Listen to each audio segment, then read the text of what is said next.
Candi Kidal ini juga disebut candi prototip atau candi percontohan khas Jawa Timuran. Karena sebelumnya mulai dari Kediri, Daha, Jenggala sampai Medang, Kanjuruhan ditemukan berbagai macam percandian, tapi nggak utuh seperti Candi Kidal ini. Tuh. Makanya candinya terutama Majapahitan berbentuk seperti ini.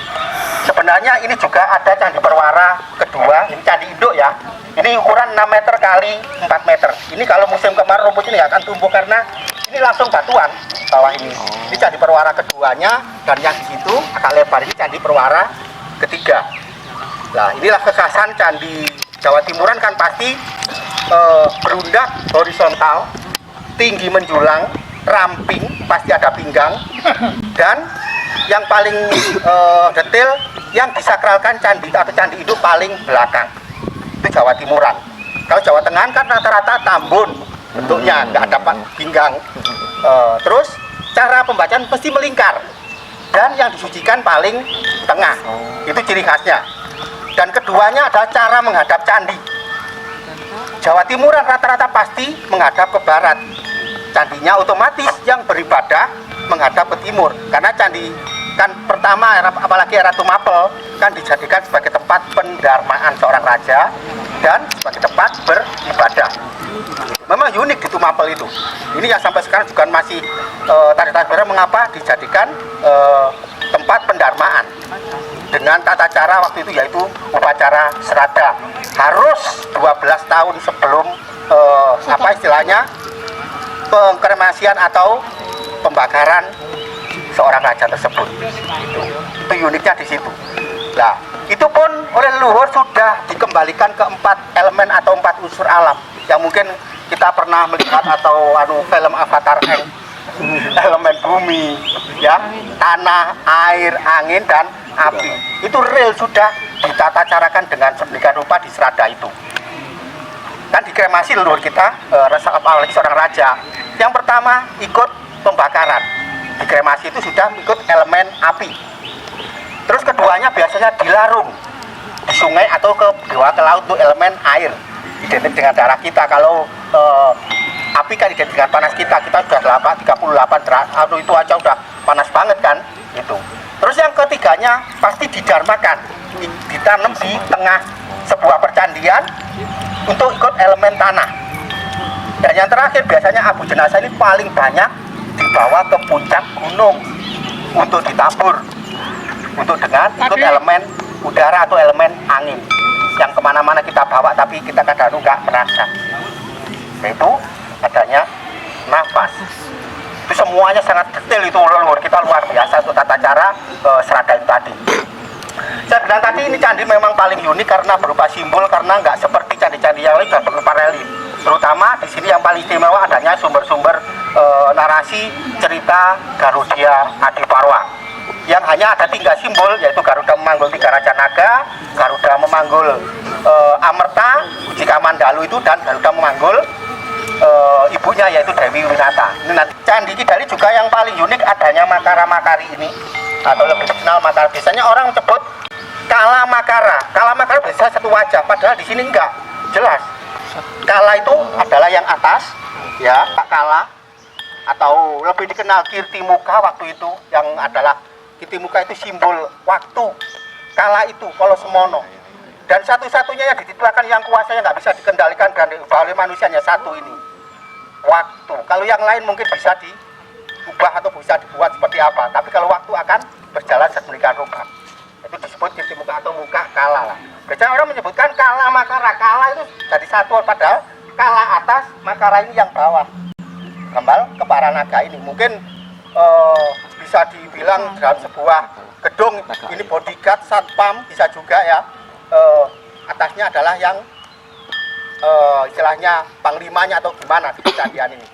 Nah, mungkin di era itu kan leluhur kita belum mengenal jam, belum mengenal 1 sampai 12 kan, mungkin seperti itu. Jadi waktu itu atau sangkakala itu disimbolkan sebagai Kirti Muka atau Muka Kala atau mukanya waktu.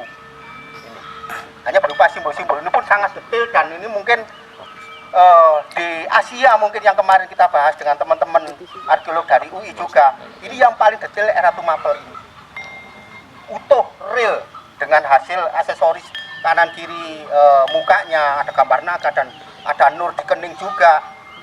Biasanya Jawa Tengah kan nggak punya dagu. Di sini detail banget utuh. Itu. Terus adanya simbol-simbol yang ada di pojok-pojok candi itu batu asli bukan batu tambahan, tapi beda memang batunya. Dan sampai sekarang pun belum ditemukan batuan di Nusantara sejenis batu yang kuning yang pojok-pojok itu disebut singa setamba atau singa murti. Tak kirain Ya, tambah singa setamba atau singa murti itu adalah simbol mungkin penguat candi atau kunci biasanya candi kan yang mungkin hilang sebuah terus rumah kan pasti ada tiang-tiang khusus cetak ulang. atau 4 tiang terus ini ada Betul, juga ya. 6. Itu pun beda-beda, ada bentuk anjing seperti sebelah selatan ini. Itu hilang pojok-pojok ke utara itu anjing, terus yang depan sini sama belakang sana itu kera, sedangkan kanan kiri tangga naik itu jelas bentuk singa. Mungkin hewan-hewan di Hindu yang sangat dipuja mungkin waktu itu ya, di era Tumapel kita juga nggak tahu, tapi inilah simbol-simbol yang luar biasa.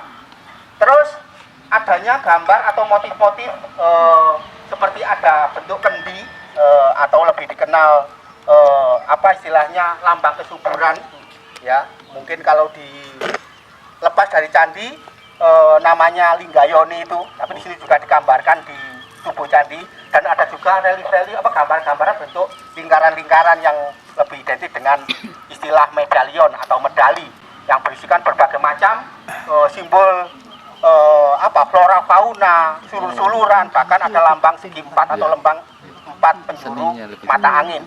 Itu simbol-simbol dari medalion. Menginjak ke tubuh candi ada ruangan-ruangan ya, ada ruangan-ruangan. Semua candi Hindu pasti ada yang menjaga di tubuh itu atau yang disebut relung, ruangan relung. Dan itu gambar ada candi pengapit atau sketsa candi besarnya. Mungkin diyakini candi ini bentuknya seperti gambaran candi pengapit ini. Memang sayang kan ini tinggal tersisa sekitar 12 meter. Mungkin yang 5 meter yang hilang, yang puncaknya yang ada seperti kubus itu adalah tempat Arca Mahakala dan Nandiswara. Ya, tempat Arca Mahakala dan Nandiswara. Sedangkan yang bagian utara tempat Arca Durga Mahesa Suramardini, yang belakang tempat patung Agastya atau Arca Agastya yaitu Arca Gajah. Ya, dan yang sebelah selatan itu Arca Siwa Mahaguru atau Arca Agastya. Ya. Tapi sayang, arca-arca itu semuanya sudah nggak ada di tempat. Kemarin kita ngomong-ngomong waktu workshop di Jawa Tengah, di Solo, ternyata arca itu semuanya ada, masih terdeteksi, tapi ada di Royal Tropical Nederland. Mudah-mudahan nanti bisa direpatriasi kembali ke tanah air kita, karena kemarin saya mewakili Jawa Timur untuk pengambilan atau repatriasi arca-arca yang ada di Candi Sabtorenggo Singosari. Itu real buatan bangsa kita yang ngapunten di era Tumapel, bangunan arca-arca serba jumbo dan relief apa gambaran atau pemahatan terhalus di muka bumi era itu. Berarti luhur kita sudah sangat-sangat canggih, yang luar biasa itu. Dan kalau luar kan namanya relung, ruangan luar, dan kita bisa masuk itu gerbang atau garbageraha, ya. Itu adalah ruangan tempat pendarmaan beliaunya, Raja Anusapati. Juga sama arcanya ada di Royal Tropical. Dan tempat pendarmaannya itu waktu pemugaran tahun 86-90 saya sendiri menyaksikan itu ada sumuran sekitar 9 meter. Itu tempat pendarmaan beliaunya. Tapi sayang sempat beliaunya kan diyakini entah ada di bongkor emas atau di tempat seperti apa, kan seorang raja nggak mungkin diletakkan, sudah dibobol di belakang itu di belakang candi waktu pemugaran. Dan aku jenazah sudah korat karit kosong jadinya. Kan pasti apa sarana prasarana waktu pembakaran atau pengeremasian seragam tadi kan pasti ada sarana prasarana kan. Nah, itu biasanya ditaruh di tempat pembakaran itu, tapi sayang udah hilang semua karena itu di belakang candi itu dibobol sampai masuk ke tengah itu apa ya, dilubangin seperti itu ya, entah zaman gimana kita nggak tahu, mungkin ya Belanda itu. Terus memang di atas candi itu ada bentuk kotak yang mungkin identik dengan Hindunya, itu adalah ada lambang yang sangat luar biasa atau lambang lidah api atau lambang semangat. Ya, itu sebenarnya ada di kemuncak sendiri, makanya di atas sendiri. Dan kalau di puncaknya itu kan ada yang menonjol bagian pojok, ada tengah, ya, terus ada di pinggang candi ini, di atas di sisi pinggang ini, itu unik adanya perjalanan Sang Garudia waktu istilahnya merebut Amerta. Beliaunya akan merubah diri untuk mengelak para dewa. Pertama yaitu memakai bermata satu, di pojok itu hanya bermata satu, disebut Kala Netra, ya, disebut Kala Netra. Sedangkan kalau dia menjelma yang ini seperti ada paruhnya kan, ini bermata dua, di atas kala ini, yang tengah ini lurus, itu disebut Tri Anetra. Ya, sedangkan yang di pojok candi, di pinggang candi ini bermata tiga, disebut Tri Netra. Itu sebenarnya simbol dari leluhur kita dulu, terutama di Hindu, sudah menyebutkan bahwa isi dunia itu tidak dua macam. Semuanya pasti tiga macam, Trimurti, Tritunggal, tiga satu jadi satu, satu jadi tiga. Itu jelas real. Karena itu tadi simbol di sini sudah dijelaskan. Ada laki, ada perempuan, pasti ada simbol dan gak jelas kan? Ada waria, itu diciptakan loh. Iya kan? Pernah kita bahas? Enggak, pada itu diciptakan. Iya kan? Ada hitam, ada putih, pasti ada abu-abu. Iya kan? Kita kadang lahir, mati, hidup mati, seperti itu. Selama kita bertapa 9 bulan 10 hari, kita jualan bakso, sepak bola di sana. Pernah kita bahas? Enggak. Bahkan dewa pun waktu itu ada Brahma, ada Wisnu, pasti ada Siwa. Ada bumi, ada langit, pasti ada isi. Ada kanan, ada kiri, pasti ada tengah.